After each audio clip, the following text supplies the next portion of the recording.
राष्ट्रीय भारतीय कांग्रेस कार्यालय में पत्रकारों को संबोधित करते हुए सांसद रणदीप सिंह सुरजेवाला ने भारत और अमेरिका व्यापार समझौते पर सवाल उठाए और कहा, अमेरिका और भारत का जो यह समझौता हुआ है, यह किसान विरोधी है और किसानों को इससे बहुत बड़ा नुकसान हो रहा है।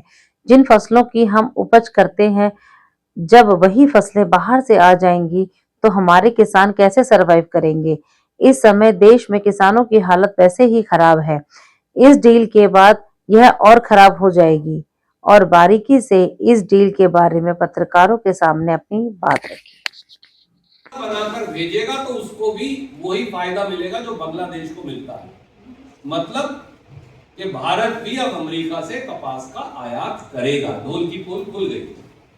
चोर दरवाजे से इस समझौते में ये लिखा है, मैं नहीं कह रहा, पीयूष गोयल कह रहे हैं कि भारत जीरो ड्यूटी पर अमेरिकी कपास का आयात करेगा, जबकि हम तो कपास के निर्यातक हैं, तो हम भी वहां से मंगवाएंगे कपास। तो हमारे किसान का क्या होगा? दूसरा, एक और तीसरा इसका पहलू है, इसको बोलते हैं डबल वैमी अंग्रेजी में। बांग्लादेश भारत की कपास का सबसे बड़ा आयातक है। बांग्लादेश अगर 100 किलो कपास इस्तेमाल करता है तो 50 किलो 52 किलो हिंदुस्तान की है।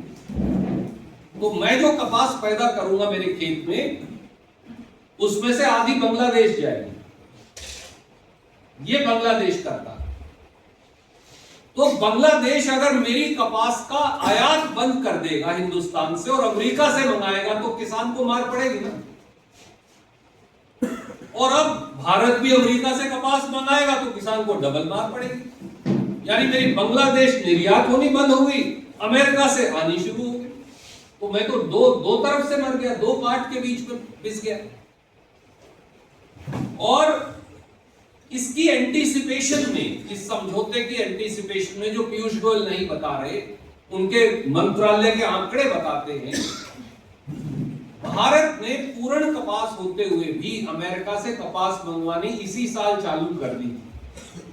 24-25 में भारत ने अमेरिका से 3,428 करोड़ कपास का आयात कर लिया पहले। तो अगर ये 3400 या 3500 करोड़ से 20,000 करोड़ हो गई, तो कपास का क्या होगा? इस साल कपास का एमएसपी था, मैं आपको इसलिए बता रहा हूं कि मैं सब मंडियों में स्वयं गया, 6100 रुपया क्विंटल। कपास बिकी 5,4500 रुपया क्विंटल। किसान को नुकसान हुआ 1,000 से 1,500 रुपया क्विंटल। ये यहां से लेकर विदर्भ तक की कहानी। जब ये और गिर जाएगी तो फिर हिंदुस्तान के किसान